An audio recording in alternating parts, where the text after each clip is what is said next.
Hello students, बेटा मां शारदा की ऑनलाइन क्लासेस में आप सभी का स्वागत है। पिछली क्लास में हमने अपोहन और वैद्युत अपोहन दोनों विधियां कंप्लीट पढ़ ली थी। आज पढ़ेंगे थर्ड, अति सूक्ष्म निस्यंदन। इंग्लिश में बोलेंगे माइक्रो अल्ट्राफिकेशन। ठीक है, माइक्रो अल्ट्राफिकेशन। ओके, क्या है ये? अब ध्यान से देखो। निस्यंदन का मतलब होता है छानना। क्या होता है? छानना। चाय छानते हो, दूध छानते हो, बस वो छानना। ठीक है, यानी निस्यंदन का मतलब सिंपल सा छानना। ओके, बस इसको याद रखो, समझो।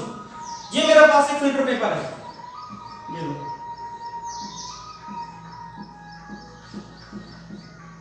ठीक है, मेरे पास अशुद्ध कोलाइड विलयन है। मैं उस अशुद्ध कोलाइड विलयन को इस पे छानूंगा। इमेजिन करो कि तुम चाय छान रहे हो। ठीक है, तो चाय की छलनी क्या हो गई? Filter paper. ठीक है, चाय का मग्गा क्या हो गया?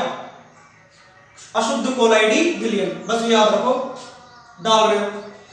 अब देखो, जो अशुद्ध कोलाइडी विलयन है, ठीक है, वो बेटा साधारण फिल्टर पेपर से, जैसे जो कोलाइडी विलयन जो होता है वो साधारण फिल्टर पेपर से शुद्ध नहीं होता। शुद्ध नहीं होता। क्यों नहीं होता? क्योंकि बेटा साधारण फिल्टर पेपर के जो छिद्र होते हैं वो कोलाइडी विलयन के कणों से क्या होते हैं? बड़े। अब जैसे मान लो इतना बड़ा छेद है, ठीक है, और मैंने इसमें इतनी सी कंची डाली, तो बेटा बताओ बाहर निकलेगी नहीं निकलेगी? इसमें से आर पार हो जाएगी, रुकेगी थोड़ी इस पर। ठीक है, सेम कोलाइडी विलयन साधारण फिल्टर पेपर से शुद्ध नहीं होते। क्यों? क्योंकि बेटा कोलाइडी विलयन के जो कण हैं उनका आकार फिल्टर पेपर के छिद्र के आकार क्या होता है? छोटा। इसलिए जैसे ही इसको साधारण फिल्टर पेपर पर डालोगे, कण क्या हो जाएंगे? फिल्टर पेपर से बाहर निकल जाएंगे और तुम्हें शुद्ध कोलाइडी विलयन प्राप्त नहीं होगा। अब क्या करें? अब क्या करते हैं, इसलिए ये जो फिल्टर पेपर है इसको जिलेटिन, एक पदार्थ आता है जिलेटिन, जिलेटिन में डालकर, किसमें? जिलेटिन में डालकर फॉर्मएल्डिहाइड, फॉर्मूला HCHO, ठीक है, फॉर्मएल्डिहाइड में भिगोते हैं। किसमें भिगोते हैं? फॉर्मएल्डिहाइड में। इससे क्या होता है? इससे ये होता है, जैसे मान लो इतना बड़ा छेद है, ये छेद क्या हो जाता है? आकार छेद का छोटा। क्यों? तो चारों तरफ क्या जम जाता है? जिलेटिन। क्या जम जाता है? छेद के आकार जिलेटिन। और क्या हो जाता है? बहुत कठोर। क्या हो जाता है? कठोर। यानी कि फिल्टर पेपर को जिलेटिन में सबसे पहले डालते हैं और निकालकर उससे किसमें भिगोते हैं? फॉर्मएल्डिहाइड में। किसमें भिगोते हैं? फॉर्मएल्डिहाइड में। जिससे क्या होता है? छिद्र का जो आकार है वो क्या हो जाता है? बहुत ही बारीक, बहुत ही छोटा। क्या हो जाता है? बहुत ही छोटा। ठीक है, इस फिल्टर पेपर को बोलेंगे अति सूक्ष्म फिल्टर पेपर या अति सूक्ष्म निस्यंदक। अति सूक्ष्म मतलब अति यानी बहुत, सूक्ष्म यानी छोटा, यानी बहुत बारीक छेद हो गए इसमें। ठीक है, इतने छोटे हो गए कि कोलाइडी विलयन के कण भी इससे क्या हो गए? बड़े। अब सोचो, छोटी चीज में से बड़ी छन सकती है क्या? नहीं। अब आसानी से तुम इसमें कोलाइडी विलयन डालो, कोलाइडी विलयनों का आकार बड़ा है, छेदों से बाहर नहीं जाएंगे, लेकिन जो कोलाइडी विलयन में जो अशुद्धियां हैं वो इन छेदों से बाहर आ जाएगी और तुम्हें क्या मिल जाएगा? शुद्ध कोलाइडी विलयन। इस विधि को क्या बोलते हैं? अति सूक्ष्म निस्यंदन, अल्ट्रा माइक्रोफिकेशन। सिंपल सी विधि है बस। ठीक है, दोबारा देख लो। कोलाइडी जो विलयन है बेटा वो साधारण फिल्टर पेपर से शुद्ध नहीं होते। क्यों?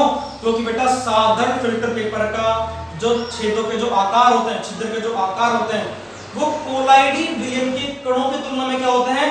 अत्यधिक बड़े होते हैं। अब तुम खुद दिमाग लगा लो कि बड़े छेदों से छोटी चीज तो आराम से निकल जाएगी। क्लियर है? लेकिन जब इसको जिलेटिन में भिगोते हैं और उसके बाद फॉर्मएल्डिहाइड में इसको भिगोते हैं, तो बेटा इससे क्या होता है? छेद क्या होते हैं? छोटे। क्या हो जाते हैं? छोटे। इतने छोटे कि कोलाइडी विलयन के कण भी इससे छन नहीं पाते, लेकिन इसमें जो अशुद्धियां हैं वो इससे छन जाती हैं और तुम्हें क्या मिल जाता है? शुद्ध कोलाइडी विलयन। इस विधि को क्या बोलते हैं? अति सूक्ष्म निस्यंदन। तो उम्मीद करता हूं ये तुम्हें समझ में आ चुकी होगी, अति सूक्ष्म निस्यंदन। क्लियर है? ओके, तो तुम्हारी 3 विधियां हो गई हैं, अपोहन, वैद्युत अपोहन और अति सूक्ष्म निस्यंदन, अल्ट्रा माइक्रोफिकेशन। ओके, ठीक है, उम्मीद करता हूं बहुत सिंपल है, समझ में आ चुकी होगी। तीनों विधियां ही बहुत सिंपल है, तीनों विधियां ही बहुत सिंपल है। उम्मीद करता हूं ऐसा कोई स्टूडेंट नहीं होगा जिसको तीनों समझ में नहीं आई होगी। ओके, ठीक है, तो देखते हैं आगे। ठीक है, ये तुम्हारा टॉपिक कंप्लीट। कोलॉइडी विलयनों का शुद्धिकरण क्या हो गया? कंप्लीट हो गया। क्या हो गया? कंप्लीट। अब देखो कई बच्चे बोलते हैं सर हमारे पास वीडियो ये नहीं है, हमारे पास 7 वीडियो नहीं है, हमारे पास 8 वीडियो नहीं है, 9 वीडियो नहीं है, किसी के पास 5th नहीं है, 6th नहीं है। बेटा माशारदे स्कूल के YouTube चैनल पर हर सब्जेक्ट की स्टार्टिंग से लास्ट तक की लेटेस्ट सारी वीडियो अपलोड है, आप वहां से देख सकते हैं। ठीक है, सरफेस केमिस्ट्री की फर्स्ट से लेकर मैंने 9 वीडियो डाल दी हैं, 9 की 9 वीडियो YouTube पर अवेलेबल है, आप चाहे तो देख सकते हैं। ठीक है, ओके, अब ध्यान से देखो। नेक्स्ट टॉपिक है कोलॉइडी विलयनों के गुणधर्म।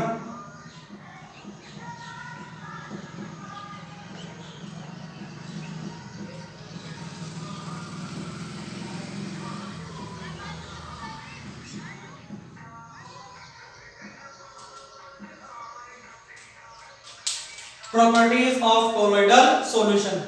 याद करो, टिंडल प्रभाव, ब्राउनी गति। ठीक है, ये सब कराया था मैंने, और क्या बोला था कि इसको अपन आगे क्या करेंगे, डिटेल में पढ़ेंगे। ठीक है, तो अब वक्त आ चुका है इन चीजों को पढ़ने का। क्लियर है? तो सबसे पहले मैं तुम्हें वही 2 पढ़ाता हूं। क्यों? क्योंकि बहुत सिंपल है और तुम सबको इंतजार भी होगा कि बेटा ब्राउनी गति क्या है, टिंडल प्रभाव क्या है। ठीक है, तो आइए देखते हैं।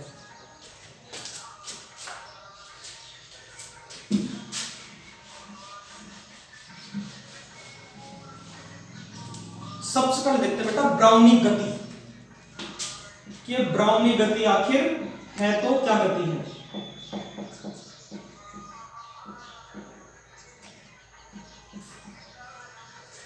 ठीक है, इंपॉर्टेंट है, पहले करो।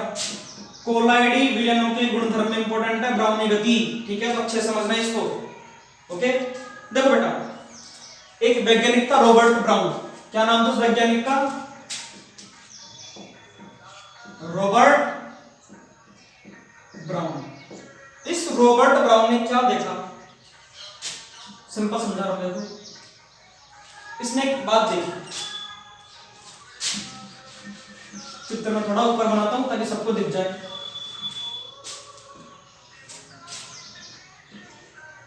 तुम सब जानते हो कोलॉइडी विलयन में 2 अवस्थाएं होती है, परिक्षिप्त और परिक्षेपण।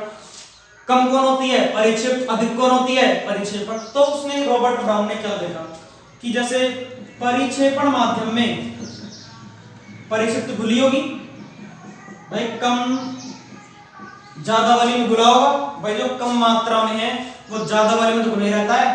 क्लियर है? देखो तुम सब जानते हो कि जो परिक्षिप्त अवस्था वो कम मात्रा में होती है, जबकि परिक्षेपण ज्यादा मात्रा में होती है। तो कम वाली ऑब्वियसली बात है ज्यादा वाली में घुली होगी। ठीक है, तो रॉबर्ट ब्राउन ने क्या देखा कि परिक्षिप्त अवस्था के जो कण हैं, ठीक है, परिक्षिप्त अवस्था के जो कण हैं वो परिक्षेपण माध्यम में अनियमित या टेढ़ी मेढ़ी, अनियमित या टेढ़ी मेढ़ी, इंग्लिश में बोलते हैं जिगजैग। क्या बोलते हैं? जिगजैग गति करते हैं। क्या करते हैं? जिगजैग गति, यानी कि परिक्षिप्त अवस्था के जो कण हैं परिक्षेपण माध्यम में एक सर्टेन डायरेक्शन में, एक निश्चित दिशा में गति नहीं करते, टेढ़ी मेढ़ी या अनियमित रूप से व्यवस्थित रहते हैं या गति करते रहते हैं।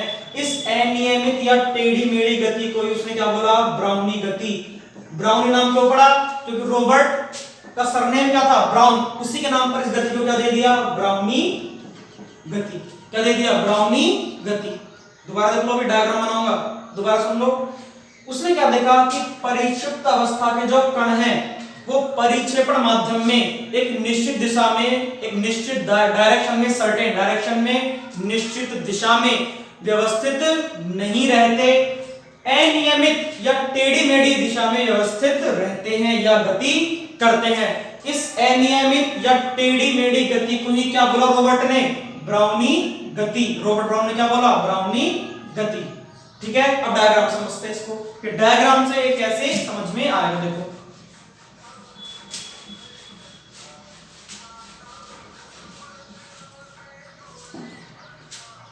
अगर मान लो परिक्षेपण, ये परिक्षिप्त अवस्था के कारण है, ये परिक्षेपण अवस्था में घुले हुए हैं, और अगर परिक्षेपण अवस्था में इस तरह गतिशील है या व्यवस्थित है, सारे एक डायरेक्शन में सीधे सीधे, डायरेक्शन चेंज थोड़ी हो रही है, ये लो मैं तीर दिखा दिया, एरो दिखा दिया ताकि डायरेक्शन दिख जाए सबको। अगर ये इस तरह व्यवस्थित होते तो इन्हें क्या बोलते हैं भाई, एक निश्चित दिशा में, भाई देख लो निश्चित दिशा यानी कि ये इस तरफ तो ये भी इस तरफ, ये भी इस तरफ, यानी सारे एक दूसरे के पीछे जा रहे हैं एक निश्चित दिशा में। अगर उत्तर दिशा है उत्तर में चल रहे हैं, दक्षिण है तो दक्षिण में चल रहे हैं, यानी ऐसे नहीं है कि एक उत्तर चल रहा है, एक पूर्व, एक पश्चिम, एक दक्षिण, सभी कण एक ही दिशा में गतिमान है, एक दिशा में व्यवस्थित है। ठीक है, तो ऐसी गति को हम ब्राउनी गति नहीं बोलेंगे। रॉबर्ट ब्राउन ने क्या बताया था कि परिक्षिप्त अवस्था के कण परिक्षेपण माध्यम में अनियमित जिगजैग टेढ़ी मेढ़ी गति करते हैं, उस अनियमित गति को क्या बोलेंगे, क्या बोलेंगे बेटा, उस अनियमित गति को ब्राउनी गति, क्या बोलेंगे, ब्राउनी गति।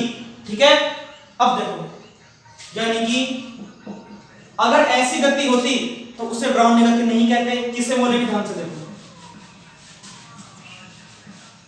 ये मान लो परिक्षिप्त अवस्था का एक कण है, ये इस दिशा में जा रहा है, चला गया,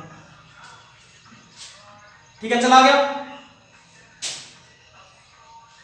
यहां इसको दूसरा कण मिला, ठीक है, ये मान लो इस दिशा में चला गया, ठीक है, यहां इसको तीसरा कण मिला, ये इस दिशा में चला गया, ठीक है, यहां इसको चौथा कण मिला, ये इस दिशा में चला गया, यहां इसको पांचवा कण मिला, ये इस दिशा में चला गया, यहां इसको अगला कण मिला, ये इस दिशा में चला गया, ये इस दिशा में चला गया, ये इस दिशा में, ये इस दिशा में।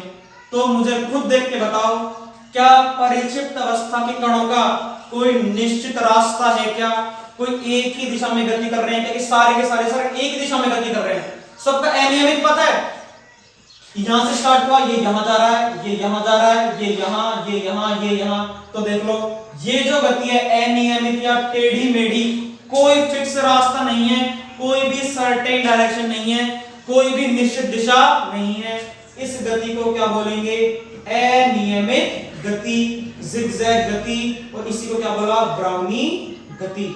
उम्मीद करता हूं बहुत अच्छे से समझ में आ चुकी होगी।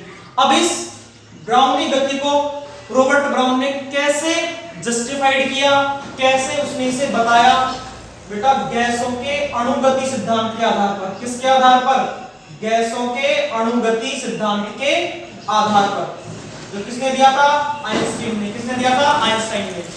तुम्हारे सिलेबस में बेटा सिर्फ ये दे रखा है कि परिक्षिप्त अवस्था के कण परिक्षेपण माध्यम में अनियमित गति करते हैं, इस अनियमित गति को रॉबर्ट ब्राउन ने देखा, इसलिए इस गति का नाम क्या रख दिया, ब्राउनी गति। मैं तुम्हें ये भी बताऊंगा कि ब्राउनी गति का एक्चुअली रीजन क्या है, क्यों परिक्षिप्त अवस्था के कण परिक्षेपण माध्यम में क्यों टेढ़ी मेढ़ी गति करते हैं, क्या कारण है ऐसा कि टेढ़ी मेढ़ी गति ही होगी, सीधी गति क्यों नहीं होती। ठीक है बेटा, साइंस का मतलब क्या है, व्हाट, व्हाई एंड हाउ, क्या, क्यों, कैसे। मैंने तुम्हें ये तो बता दिया कि टेढ़ी मेढ़ी गति करते हैं, लेकिन क्यों, क्या कारण है ऐसा, परिक्षेपण माध्यम में ऐसी क्या चीज है कि परिक्षिप्त अवस्था के कण सीधी गति नहीं करते, टेढ़ी मेढ़ी गति करते हैं, तो कारण देखते हैं उसका। ठीक है, लेट्स सी।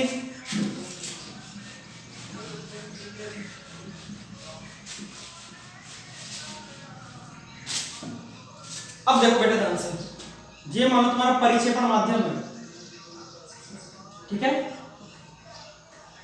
ये परिक्षिप्त अवस्था के कण हो गए, पहले पढ़े पूरे परिक्षेपण माध्यम में, ठीक है। मैंने माना कि सारे कण एक दिशा में सीधे, बिल्कुल एक ही डायरेक्शन में चल रहे हैं, इनमें कोई डिस्टरबेंस नहीं है। डिस्टरबेंस क्यों नहीं है, जब तक इनसे परिक्षेपण अवस्था के कण टकराएंगे नहीं, क्या नहीं होंगे, टकराएंगे नहीं। ये चल रहा है अपना सीधा, कोई दिक्कत नहीं है, बढ़िया चल रहा है, इसको कोई डिस्टरबेंस नहीं है। बीच में क्या आ गया, परिक्षेपण अवस्था का कण इससे टकरा गए, ये दोनों टकरा गए। अब टकराने से गति की दिशा तो चेंज होगी, होगी नहीं होगी, ये सीधा जा रहा था, ये टकरा यहां मान लो कुछ टकरा गया, ये यहां चला गया, ये टकरा गया, यहां चला गया, ये टकरा गया, यहां चला गया, टकरा गया, यहां चला गया। टकराने से क्या होगी, इनकी गति की दिशा बदलेगी, और गति की दिशा जैसे ही बदली उसी गति को क्या बोल दिया, अनियमित गति। अब इसे गैसों की अणुगति से कैसे कोरिलेट किया बेटा, जिस प्रकार गैसों में कणों की कोई दिशा नहीं होती, अनियमित दिशा होती है, सेम उसी प्रकार परिक्षिप्त अवस्था की भी परिक्षेपण माध्यम में क्या होती है, अनियमित दिशा। सिंपल सा कारण है सर, क्योंकि परिक्षेपण माध्यम के कण परिक्षिप्त अवस्था से लगातार टकराते रहते हैं, टकराने से उनकी गति की दिशा लगातार बदलती रहती है, इसलिए परिक्षिप्त अवस्था की क्या होती है परिक्षेपण माध्यम में, अनियमित गति या टेढ़ी मेढ़ी गति। सिंपल सा कारण है, टक्कर किसके साथ, परिक्षेपण माध्यम के कणों के साथ। ये कारण हो गया कि क्यों परिक्षिप्त अवस्था के कण परिक्षेपण माध्यम में क्यों अनियमित गति करते हैं, कारण सर परिक्षेपण अवस्था के कणों से टक्कर के कारण कोलोइड विद डिस्पर्शन मीडिया, ठीक है, सिंपल सा मतलब। और ये गैसों के अणुगत सिद्धांत पर कैसे आधारित है, क्योंकि बेटा गैसों के कणों की भी क्या होती है, अनियमित गति, तुमने पढ़ रखा है, कोई आकार नहीं होता, पता नहीं कहां जा रहे हैं, कोई सर्टेन डायरेक्शन नहीं होती, सिंपल सा रीजन हो गया। ये थी तुम्हारी ब्राउनी गति। ओके, उम्मीद करता हूं समझ में आ चुकी होगी, बहुत ही सिंपल है ब्राउनी गति। फिर सुन लो, एक ही लाइन याद रखनी है कि रॉबर्ट ब्राउन ने ये देखा कि बेटा परिक्षिप्त अवस्था के कण परिक्षेपण माध्यम में अनियमित या टेढ़ी मेढ़ी जिगजैग गति करते हैं, उस गति को ही रॉबर्ट ब्राउन ने क्या बोला, ब्राउनी गति। क्या बोला, ब्राउनी गति। देखिए डायग्राम बना लो एक बार, ठीक है, वो टेढ़ा मेढ़ा तुम अपना बना लोगे, देख लो एक बार, रिवाइज करो थोड़ा सा।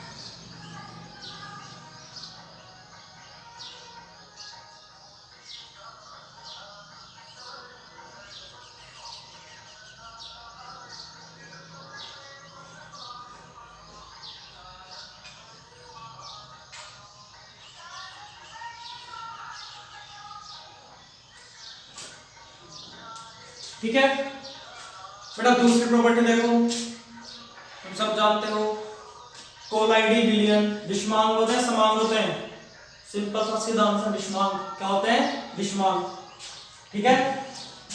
तो बेटा उम्मीद करता हूं ये जो क्लास है, आज की जो क्लास है, तुम्हें बहुत अच्छे समझ में आई होगी। ब्राउनी गति बहुत ही सिंपल और बहुत ही सोबर एग्जांपल है किसका, कोलाइडी विलयनों के गुणधर्म का। मैंने बहुत इजी तरीके से हर तरह से मैंने इसका एक फैक्ट तुम्हारे सामने एक्सप्लेन किया है। बुक्स में क्या लिखा दे रखा है कि क्या होती है, मैंने तुम्हें ये भी बताया है कि ऐसा क्यों होता है, ठीक है। ओके, तो आज के लिए हम इतना ही पढ़ेंगे, आगे का टॉपिक केंद्र प्रभाव नेक्स्ट क्लास में। Okay, thank you.